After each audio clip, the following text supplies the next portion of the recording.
Wir haben den 5. März und unsere Reise geht von Tabernas, der Wüste Tabernas, nach Guadix. Dort wollen wir uns die Höhlenwohnungen ansehen, gucken, was für einen Stellplatz es dort gibt und so weiter. Herzlich willkommen zu meinem Reisebericht.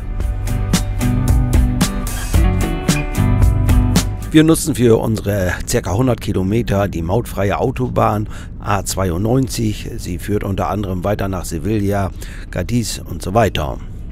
Guadix liegt ja für uns auf der Strecke. Wir sind ja auf dem Weg Richtung Atlantik und wollen den Camping- und Stellplatz La Siesta de la Gaviota anfahren und dort auch etwas länger bleiben. Der Platz liegt in der Nähe der Stadt Chipiona. Wir erreichen am frühen Nachmittag die Stadt Guadix, müssen jetzt so ein bisschen durch die Stadt fahren, um zum Stellplatz zu kommen. Guadix ist keine große Stadt, sie hat etwa 18.000 Einwohner und gehört immer noch zu Andalusien. Unser Navi weist uns jetzt darauf hin, dass es dort eine Tonnenbeschränkung gibt, 5,5 Tonnen. Jetzt müssen wir erstmal schauen, ob wir da so ohne weiteres hinkommen. Wir haben am Kreisverkehr nochmal gewendet, damit wir von dieser Seite reinfahren. Und jetzt kommt diese kleine Stichstraße. Hier steht 5,5 Tonnen. Wir fahren aber einfach rein, denn irgendwann müssen wir ja zum Platz hinkommen. Und jetzt haben wir den Stellplatz erreicht. Es ist ein riesengroßer Parkplatz und im hinteren Bereich gibt es Stellplätze oder da darf man mit dem Wohnmobil stehen. Es ist mehr oder weniger ein Parkplatz. Wir nutzen solche Plätze immer gern dann, wenn wir irgendwas besichtigen wollen, besonders wenn sie stadtnah, so wie dieser Platz sind, dann braucht man nicht irgendwie ein Fahrzeug, sondern kann zu Fuß hier die Stadt erreichen. Der Platz ist kostenlos und man darf hier bis zu 72 Stunden stehen. Jetzt ein Blick von oben, man sieht diese graue Fläche, das ist der große Parkplatz. Wir haben uns entschlossen, hier 2 Nächte zu bleiben. Am heutigen Tag wollen wir kurz in die Stadt gehen und so ein bisschen umschauen. Und dann am nächsten Tag wollen wir dann die Höhlenwohnung besichtigen. Wir haben blauen Himmel, wie man sieht. Es ist in der Sonne angenehm warm, im Schatten aber kühl. Die Stadt liegt 900 Meter hoch und dann sind die Temperaturen schon entsprechend.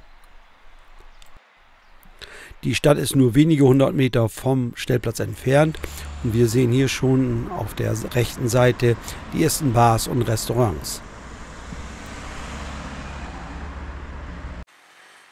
Weithin sichtbar die Kathedrale, sie ist auch eine Sehenswürdigkeit der Stadt Guadix. Baubeginn der Kathedrale war 1510. Man hat dann mehr als 200 Jahre dran gebaut.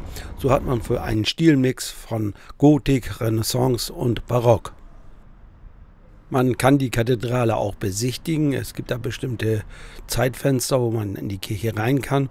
Und man kann auch in den Turm und hat von dort oben aus eine schöne Aussicht. Wir haben es allerdings nicht gemacht.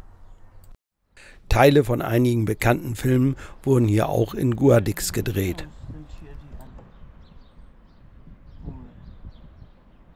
Wir sind da noch ein bisschen durch die Stadt gegangen, haben uns so ein bisschen was angeschaut und haben uns informiert, wo wir oder wie wir zu den Höhlenwohnungen kommen können. Und da gibt es eine Sightseeingbahn, sage ich mal, die fährt von der Kathedrale etwa ab und fährt dann zu den Höhlen hin. Man kann auch zu Fuß hingehen, das sind circa 2 Kilometer, aber wir wollten die Möglichkeit nutzen, mit dieser Bahn zu fahren und so mussten wir wissen, wann und wo sie losgeht. Nach 2 Stunden haben wir uns dann wieder auf den Rückweg gemacht. Es ging jetzt mal wieder zurück zum Stellplatz. Am Anfang haben wir die Entsorgung vom Stellplatz so nicht gefunden. Ein anderer Camper hat uns dann darauf hingewiesen, wo sie ist. Sie ist nämlich hier an der Zufahrtsstraße. Dort, wo das Wohnmobil steht, dort ist die Entsorgung genau. Man hat hier die Möglichkeit, Wasser zu zapfen. Allerdings kann man keinen Anschluss anbringen, also der Wasserhahn hat kein Gewinde. Man kann höchstens mit einem sogenannten Wasserklau arbeiten, um dort einen Schlauch dann anzuschließen. Dann gibt es einen Bodeneinlass für Grauwasser und hier vor dem Pfahl, den man da in der Mitte vom Bild sieht, dort ist eine Klappe, die kann man öffnen und dort kann man die Kassette ausschütten oder auch seinen Fäkalientank entleeren.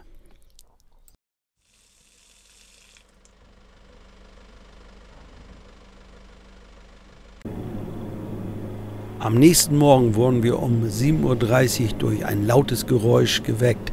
Wir konnten es im ersten Moment nicht zuordnen. Dann haben wir erstmal die Jalousien hochgemacht und haben nach draußen geschaut und dann sahen wir, was da los war. Rita hat die Aufnahmen gemacht. Sie war noch im Nachthemd und so hat sie die von innen durch die Frontscheibe gemacht.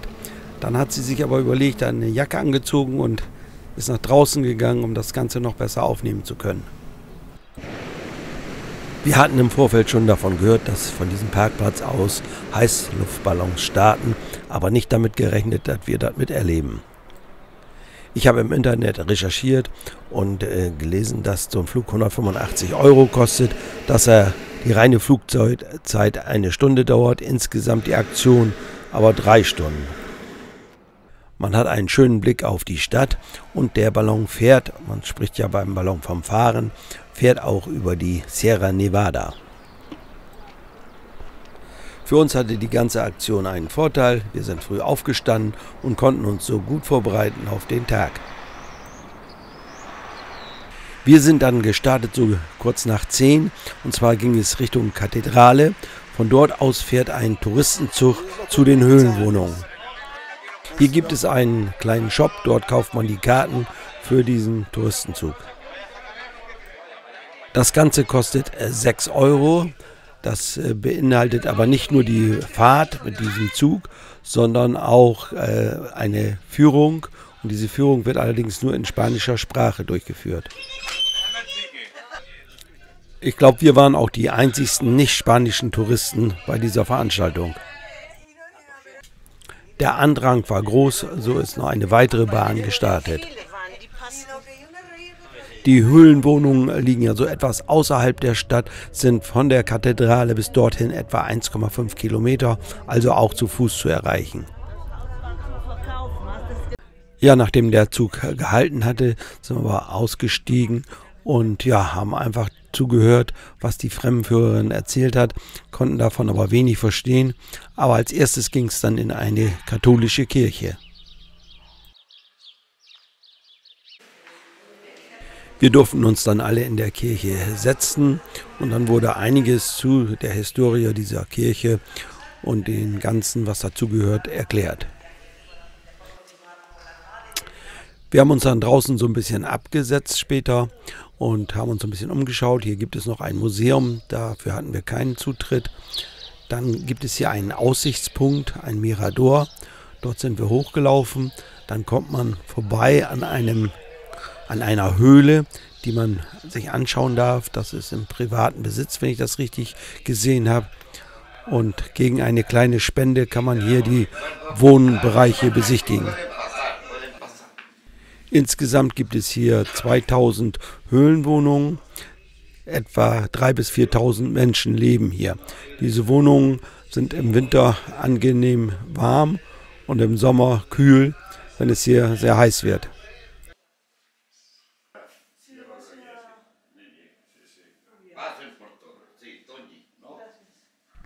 Dann ging es für uns auf den Aussichtspunkt. Von dort aus hat man eine schöne Sicht auf die Stadt und auch auf die Höhlenwohnungen.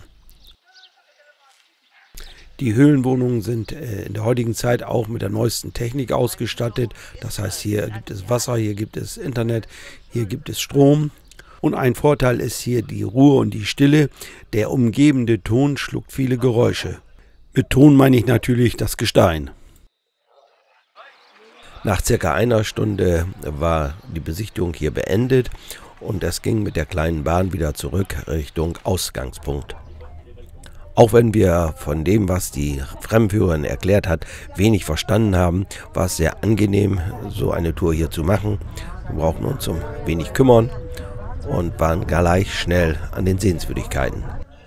In der Mittagszeit waren wir dann wieder zurück an der Kathedrale und sind dann noch etwas durch die Stadt gebummelt.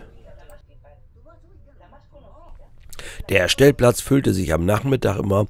Es waren dann bis zu 50 Fahrzeugen hier auf diesem Stellplatz.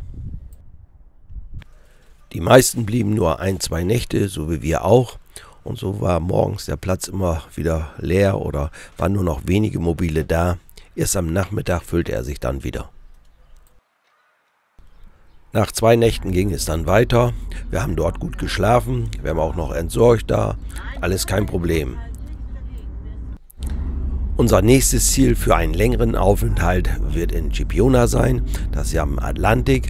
So schnell wollen wir dort aber noch nicht hin. Wir werden noch eine Zwischenstation einlegen, und zwar in Campiglio. Dort haben wir eine Geocache-Runde, die wir dort abfahren wollen, und von dort aus dann weiter Richtung Scipiona. Es geht erstmal wieder auf die A92, eine Autobahn, und zwar dann in Richtung Granada. Nach 2/3 der Strecke kommen wir auf die A384, das ist eine zweispurige Straße, und man sieht schon am Horizont, der Himmel zieht sich zu, es soll Regen geben, starken Regen geben. So wissen wir nicht, ob wir überhaupt unsere Geocache-Tour da unternehmen können.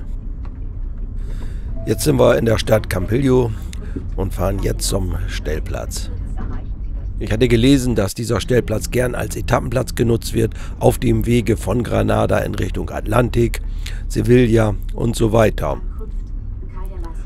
Man sieht ihn hier jetzt auf der rechten Seite, ist ein großer Parkplatz, also ein reiner Etappenplatz, würde ich mal sagen, für eine Übernachtung. Und wer hier gerne bleiben möchte, kann natürlich auch 2 Nächte hier bleiben. Das muss ich auch immer wieder mal sagen, das ist ein reiner Etappenplatz, man übernachtet hier und fährt am nächsten Tag weiter. Also hier verbringt man nicht irgendwie seinen Urlaub oder längere Zeit. Kurz nach unserer Ankunft fing es stark an zu regnen, war ja auch so vorausgesagt, also war es nichts mit unserer Geocache-Tour. Die Markierungen hier auf den Parkflächen sind für PKWs ausgelegt, aber PKWs hat man hier kaum gesehen. Deshalb denke ich, dass es auch kein Problem ist, wenn sich größere Fahrzeuge hier in der Mitte hinstellen. Am späten Nachmittag füllte sich der Platz immer mehr. Am Abend standen bestimmt mehr als 30 Mobile hier auf diesem Stellplatz. Der Stellplatz ist kostenlos, hat eine End- und Versorgung. Man kann auch Wasser zapfen, alles vorhanden.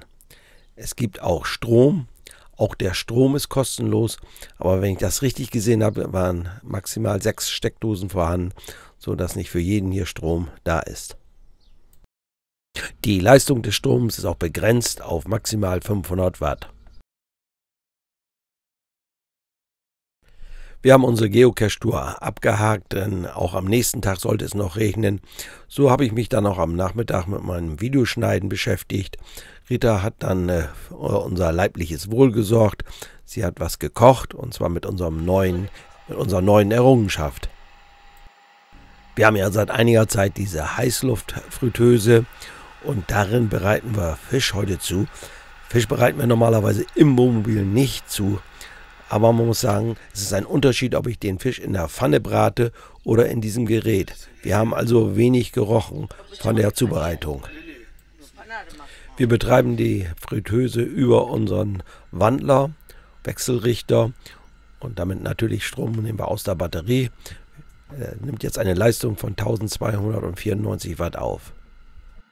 Der Fisch war ein bisschen anders, wie gewohnt aus der Pfanne, aber hat uns geschmeckt. Am Abend hat es Gott sei Dank aufgehört zu regnen und der Platz war gut besucht.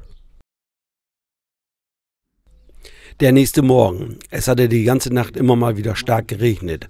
Und die meisten Camper waren jetzt am Morgen abgefahren. Wir hatten uns etwas Zeit gelassen, denn wir hatten am heutigen Tag nur ca. 200 Kilometer. Es geht für uns zum Camping- und Stellplatz La Siesta della Giotta.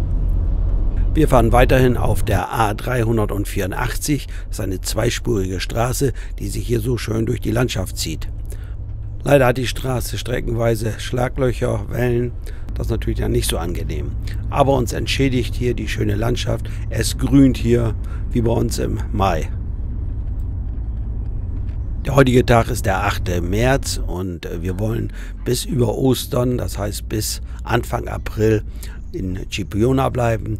Danach werden wir dann so langsam unsere Rückreise beginnen. Es hat immer wieder starke Regenschauer gegeben, da sieht man, die Straße ist nass.